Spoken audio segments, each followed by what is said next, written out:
Bom dia, pessoal. A segunda aula de epidêmio para auxiliar o estudo de vocês.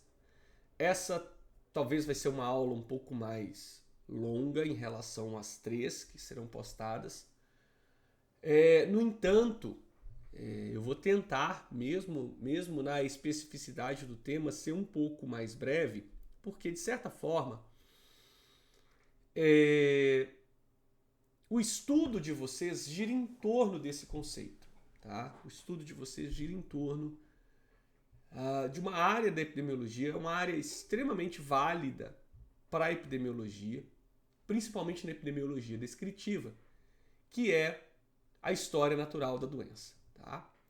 Onde a gente vai buscar entender o porquê as pessoas adoecem, a que se justifica o processo de adoecimento e, com base nessas informações, o que nós, enquanto povo, fazemos como terapêutica para justificar o mal existente. Então, nós começamos numa ideia de que a doença ela é uma relação da interação que nós temos com o meio. E a doença ela é um processo histórico e social. Tá? É um processo histórico não só pelo fato da gente ter que ter dados históricos para embasar determinados tipos de procedimentos. E social porque quando a gente pensa, principalmente nos agravos crônicos, não transmissíveis, a mudança de uma sociedade também muda o perfil de uma doença. Tá? Em alguns locais do planeta ainda, menos talvez do que uma história recente, acredita-se que a doença ela tem uma visão sobrenatural, ou seja, é um resultado que nós temos da introdução de maus espíritos. Então essa é a chamada teoria religiosa, é dizer que a doença ela é fruto do teu pecado e um fruto do castigo. Como terapia, eu preciso retirar de você os maus espíritos. Para além disso, na teoria religiosa da doença, o castigo de Deus é o que vai ser, o que vai estar associado à doença. Então, se nós agradarmos a Deus com oferendas e sacrifícios, nós estaremos livres da doença, uma forma de prevenir uma doença e uma forma de curar também uma doença. Tá? Ainda nós temos áreas no Brasil que fazem essas práticas, que acreditam nessas práticas, e de novo, eu não quero aqui ser extremamente científico, ateu, e dizer que as práticas religiosas elas não tenham o objetivo de curar. Mas isso é uma questão do indivíduo, isso não é uma questão de mercado, isso não é uma questão que nós possamos criar um experimento ou criar uma conduta, uma receita e falar, olha, faça isso e você tem isso, né? Então, longe de negar a existência da fé sobre a pessoa, mas isso é uma questão pontual, isso é uma questão do indivíduo, tá? Temos também a teoria miasmática, que é fruto também dessa mistura da teoria religiosa, onde os odores da putrefação de matéria orgânica eles seriam eles estariam aí ligados a essa digamos ideia da doença. Tá? A malária é um exemplo, né? Porque a tradução da palavra indígena, né, da malária é mau ar, então a gente acreditava que aqueles pântanos em decomposição poderiam emanar partículas miasmáticas e elas transmitirem as doenças. No momento em que nós não acreditávamos, ou na verdade não se tinha comprovação da ideia das bactérias, dos vírus, fungos e protozoários, tá? Mas a teoria miasmática ela está ligada a uma questão cósmica e de força física. Então, a enfermidade ela é fruto do ar corrompido, de onde emanam odores de substâncias putrefatas, ou seja, podemos estar falando de uma questão de higiene, de uma questão de saneamento, de depósito incorreto de lixo, tá? E a terapêutica era a purificação do ar, vestimentas especiais, substâncias aromáticas. A teoria bacteriana, ela, para a ciência, ela tem um sentido maior, né? Isso começa na teoria da descoberta dos micro-organismos, não teoria, né? Mas na descoberta dos organismos microbianos. Então eu tenho para cada doença um micro-organismo específico, isso é uma verdade. Mas a sintomatologia ela não é específica para o micro-organismo específico. O que eu quero dizer com isso? Muitos organismos tendem a gerar os mesmos sintomas. Daí o diagnóstico diferencial, tá? A terapêutica, soro, vacina, antibiótico, tá? E as medidas de saneamento, tá? Temos a teoria social, que diz que a doença é fruto do ambiente onde você vive. Isso tem uma relação positiva? Sim. Estresse, hipertensão. Lógico que a hipertensão está ligado a também outras causas, alimento, genética e tudo mais. Mas o ambiente social, se compararmos uma cidade grande, uma cidade pequena, tudo isso é um fator ligado à organização social. Tá? Então a enfermidade é determinada pela sociedade, a terapêutica é a transformação estrutural da sociedade. Tá? Então a história natural é o conjunto de processos interativos, compreendendo a inter-relação do agente, do suscetível e do ambiente, que afetam o processo global e o seu desenvolvimento e está sendo algo de observação, percepção, até mesmo estudo, desde que a sociedade, desde quando o ser humano se entende como ser humano, tá? Então, nós podemos dividir a história natural da doença em momentos históricos, em 3 momentos principais, e aí cada um de vocês vai fazer um exercício em que sentido? Dizer quais as condutas um profissional de saúde, deve ter, qual conhecimento ele deve ter que ter, teria que desenvolver para cada uma dessas etapas da história natural da doença. E entender essas etapas ajuda vocês a entender o porquê o SUS tem esses 3 níveis de atenção. Então a história natural da doença, ela tem um período pré-patogênese, ou seja, antes do indivíduo adoecer. Ela tem um período chamado patogênico, que é quando o indivíduo já adoeceu, e ela tem um desfecho. Não é um período pós-patogênese, mas é um desfecho.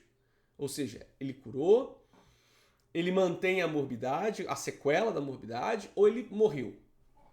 Então nós conseguimos estratificar isso com atenção primária, atenção secundária e atenção terciária. Tá? Então, na história natural, o período pré-patogênese ele vai estar relacionado aos condicionantes sociais e ambientais que tornam aquele indivíduo que se relaciona com aquele meio suscetível a desenvolver a doença.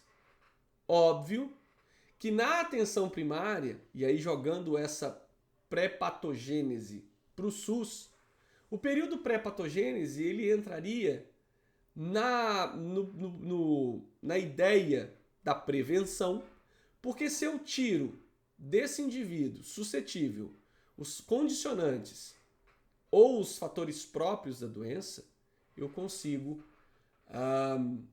manter esse indivíduo livre da doença, tá?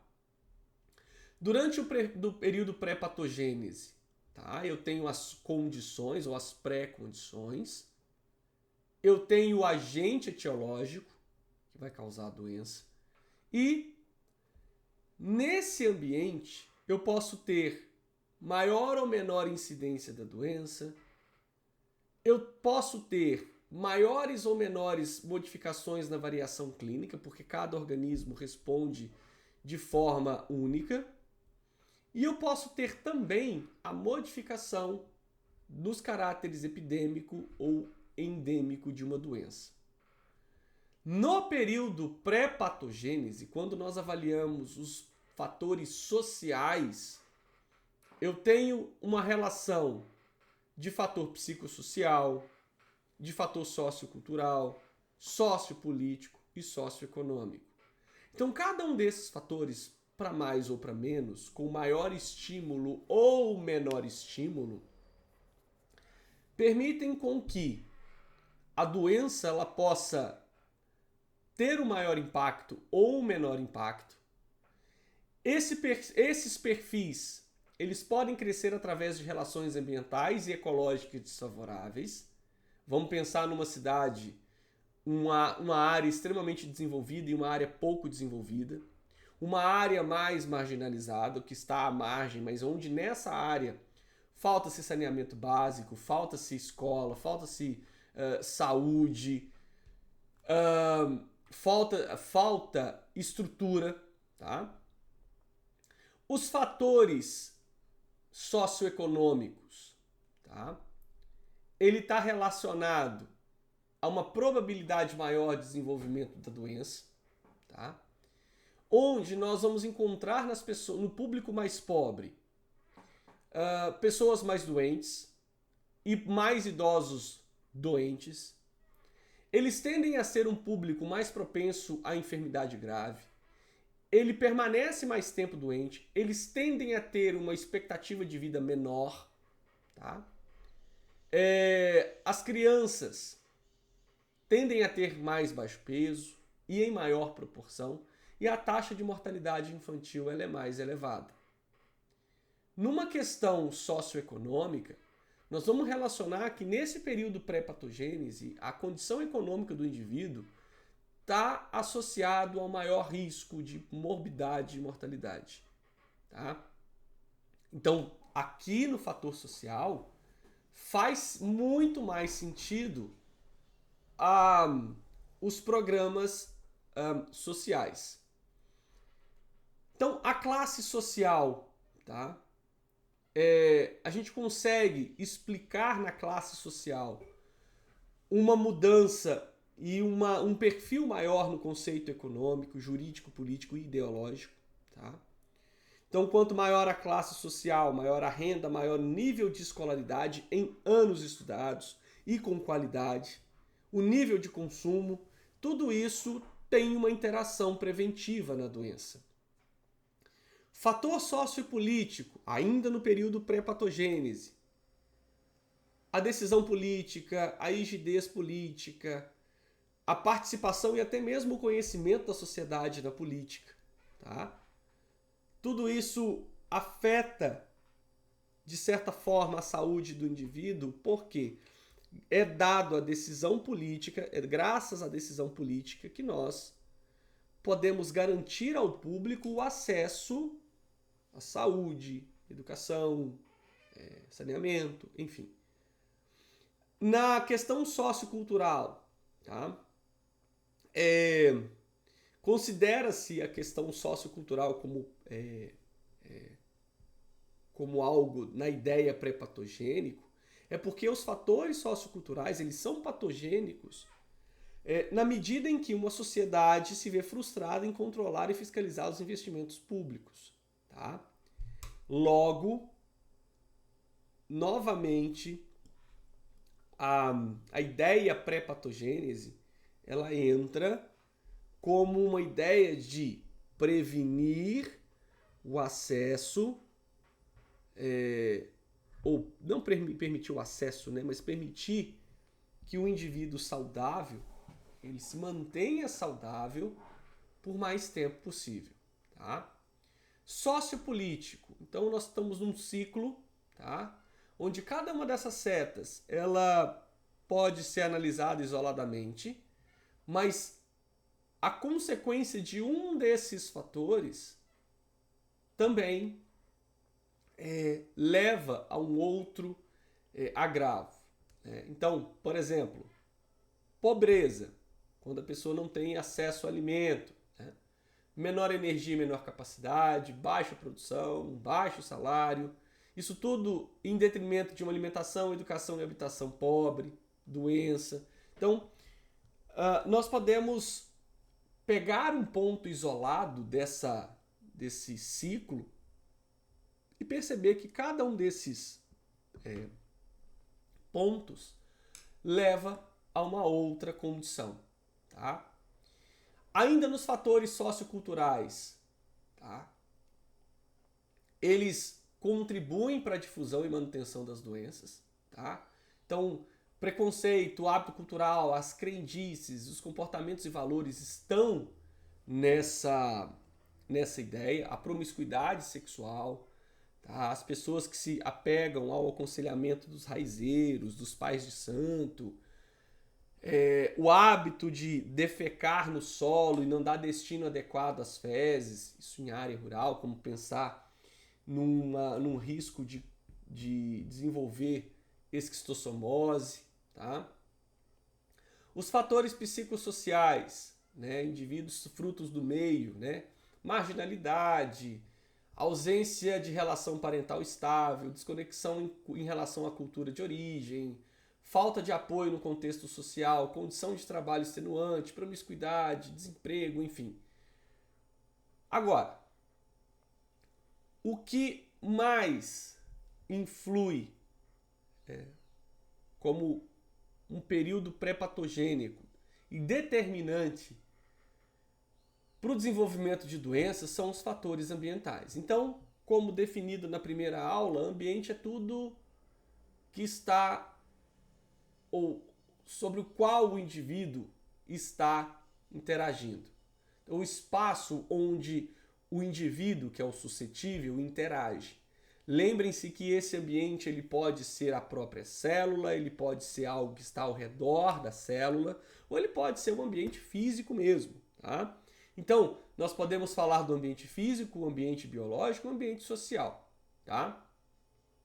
O agressor ambiental é o agente que, de forma imediata, sem mais intermediações, pode pôr-se em contato direto com o suscetível, então um vírus, uma bactéria, tá? E esses agentes presentes no ambiente de forma habitual ou em conveniência natural ou tradicional com o homem pode gerar um agravo à saúde, ok? E fator que está relacionado com o ambiente, fator físico, nós estamos falando de condição climática, relevo, hidrografia e geografia.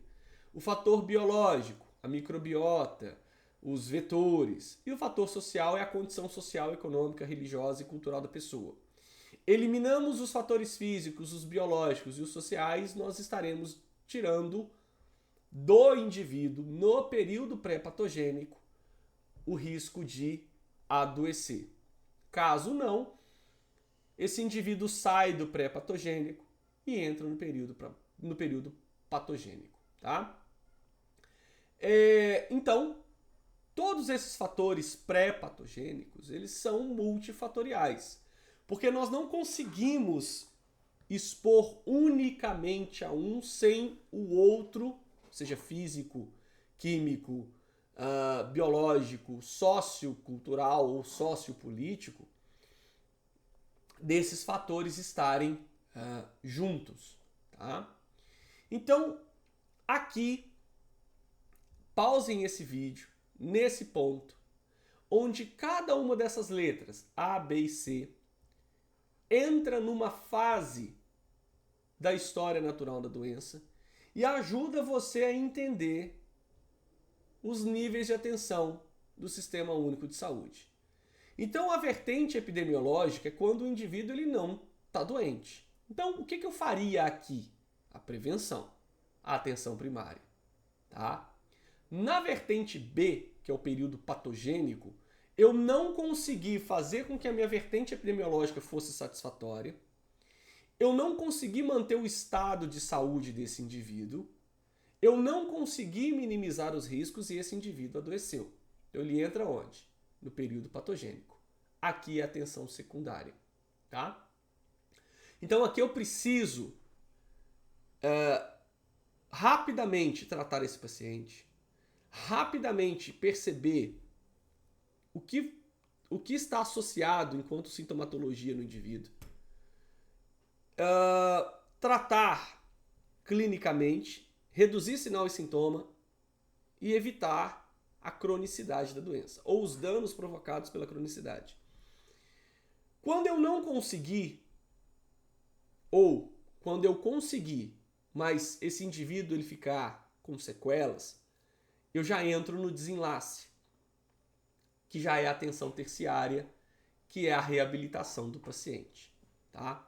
Então é em cada uma dessas áreas que você, enquanto profissional de saúde, vai intervir, interagir e tentar associar a cada uma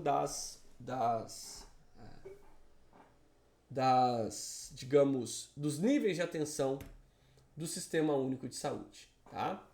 Então o período patogênico, ele inicia com as primeiras ações do agente patogênico, tá? E esse período, ele inicia quando você não consegue fazer a prevenção de uma forma correta, tá? Porque a prevenção ela é uma ação antecipada que tem por objetivo interceptar ou anular a evolução da doença, tá? E como que a gente faz prevenção? Com a atenção primária. Promoção da saúde, moradia, escola, área de lazer, alimentação, educação em todos os níveis, tá? Com proteção específica, tá?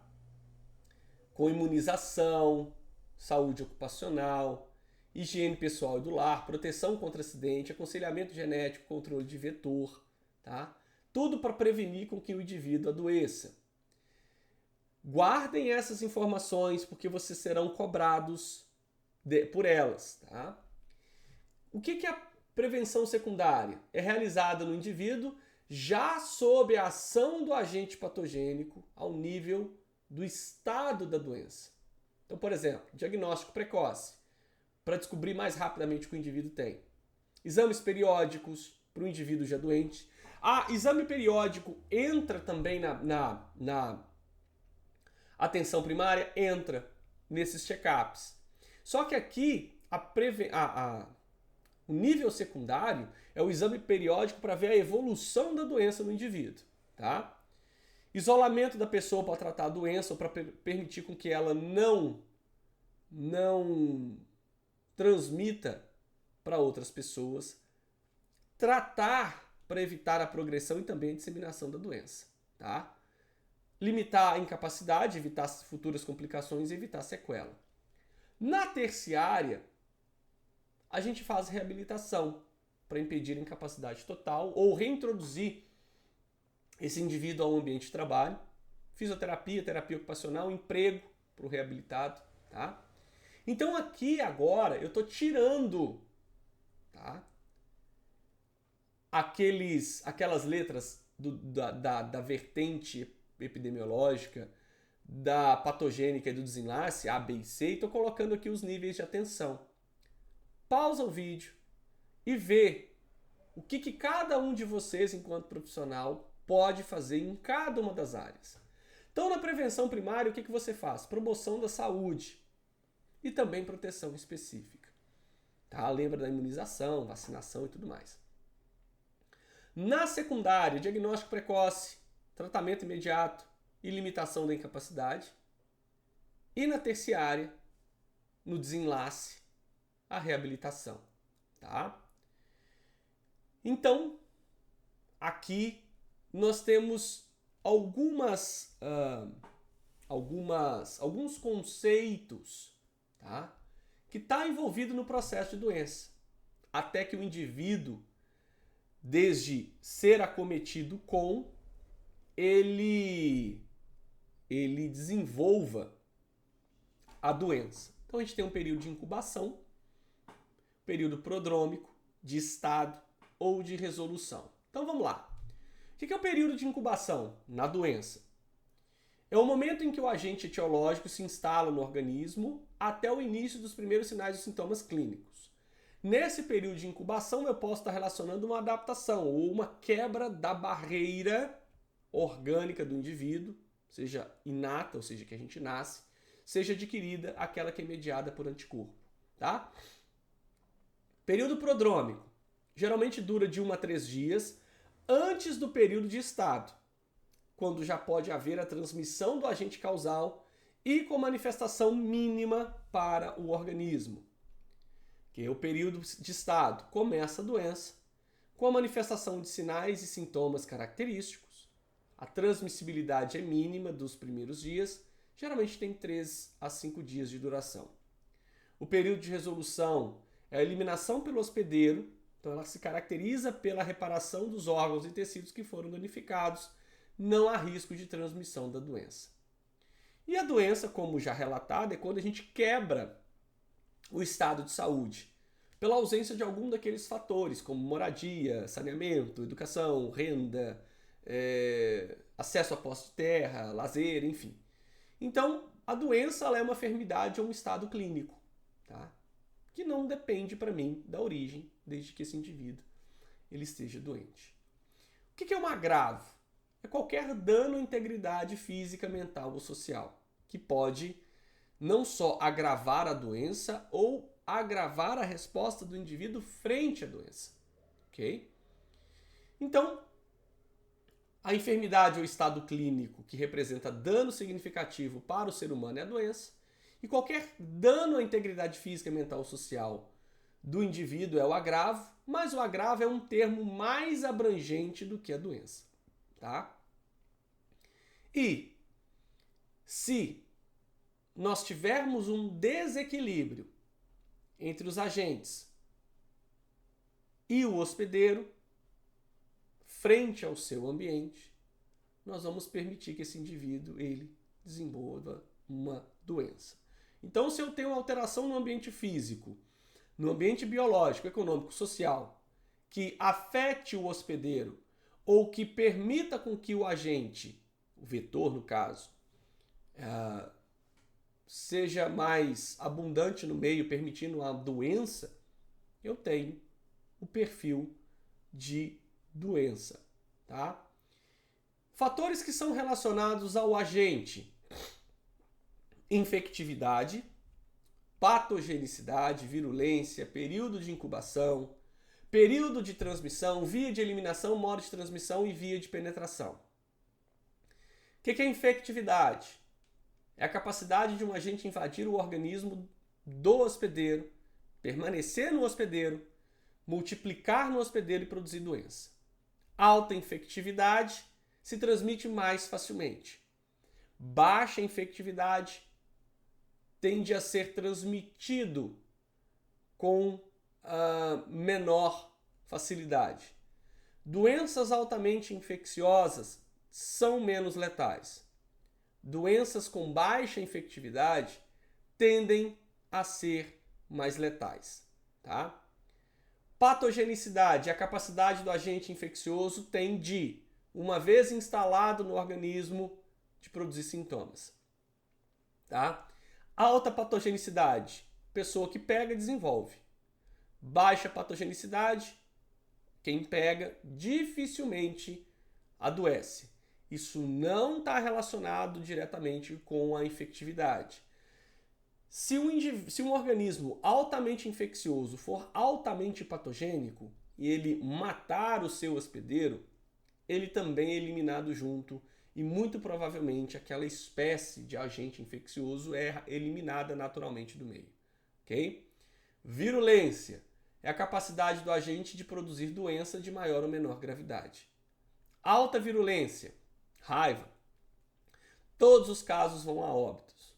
Baixa virulência, os óbitos são raros e depende do desequilíbrio com outros fatores, físico, químico, do hospedeiro, do ambiente, ok? Período de incubação é o período de tempo em que ocorre a infecção ou a infestação até o aparecimento de sintomas.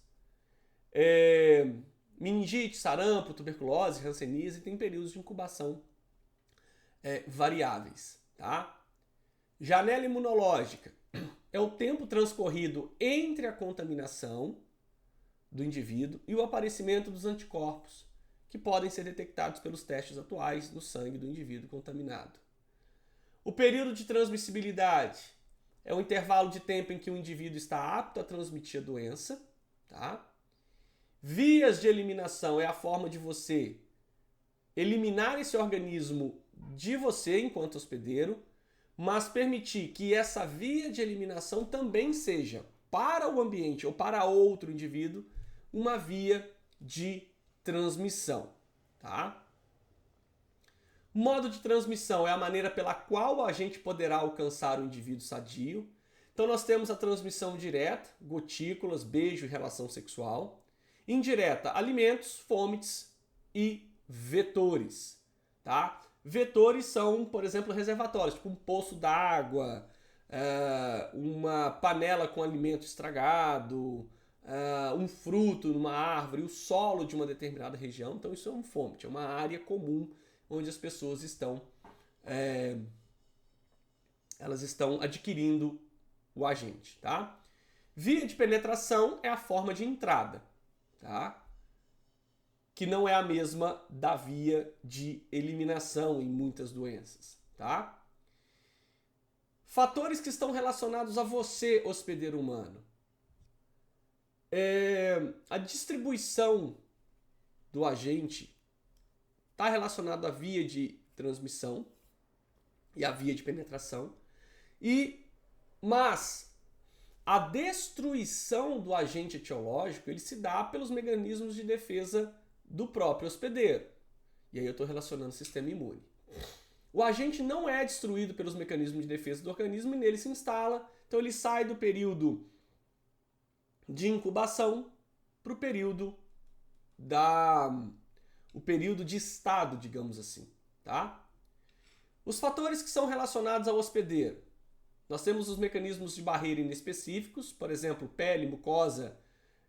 Isso pode variar de acordo com a idade, o ambiente e os fatores genéticos. Temos os mecanismos de defesa específicos, que está relacionado à produção de anticorpos, tá?